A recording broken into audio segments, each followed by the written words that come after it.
In this lesson, we are going to talk about how to choose colors while you're working. This seems to be a common thread with questions like, how do I make this color look more saturated? Or how do you make a balance between warm and cool colors? So let's break it down, starting with complementary colors. As we talked before, complementary colors provide the greatest amount of contrast in hue and when mixed together create a neutral gray. So with that in mind, while we are working, be aware of what color you are using. If you're using a red, you should just know that if you want to add some interest to the surrounding area, a cyan addition would do the trick. It's getting to the point where you don't have to reference the color wheel anymore, rather you just know which color to choose because it has become second nature for you. To start seeing if you know without having to give it a second thought, let's look at some examples. To start us off, we have this neutral gray background with the primaries of magenta, cyan, and yellow next to it. When we lay down our subject matter and check the values, you can see how they are all the same except in the hue.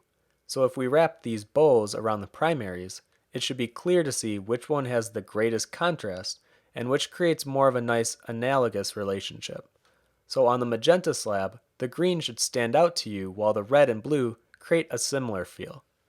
How does that relate to choosing colors? Well, if you are working with a green, choosing a color to accent it should be a no-brainer. Magenta. If you wanted more of a common flow in the subject matter, more analogous choices like yellow-green or cyan-green are your best bets depending on if you want a more warm color scheme or cool one.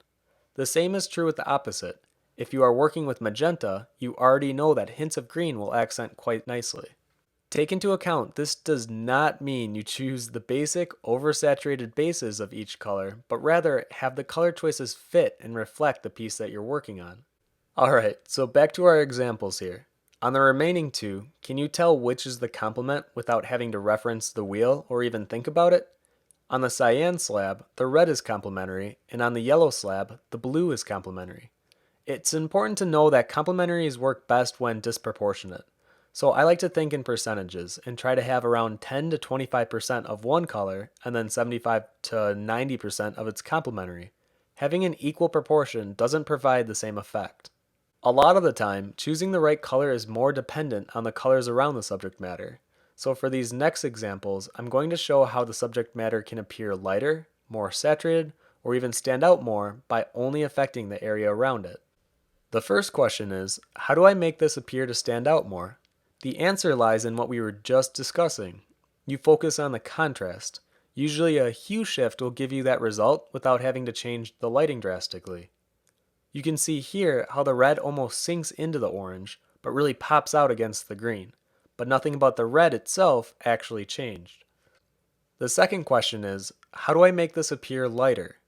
This answer lies in the contrast of brightness. If you want to make something appear lighter, surround it in darkness. And if you want something to appear darker, surround it in light. On this one, if we wanted to make the subject appear lighter, we would place it against a dark background. The third question is, how do I make this appear more saturated? Like what we talked about in the common mistake video, rather than making the subject more saturated, just make the area around the subject less saturated. So in this case, if we want to make the subject appear more saturated, we place it against a more dull background. The last question is, how do I make this appear more cool? And you can't always just only affect the surrounding area to get the desired result. In this example, I will also add some color into the red sphere.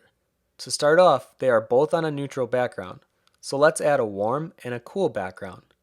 The scene changes the mood in each almost instantly.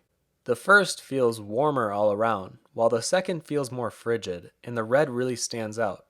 Now when we add a hint of warm and cool colors to the red, we are emphasizing the initial reaction to each. The first shadow even feels a touch more cool, while the second feels a touch warmer. But what if we switched the backgrounds?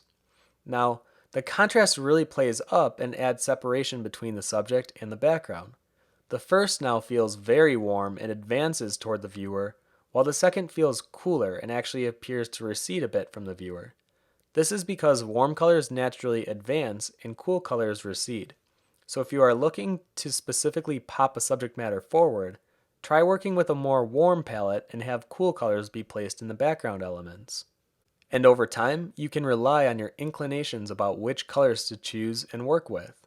and you can also have that knowledge to explain why you are choosing them if you had to.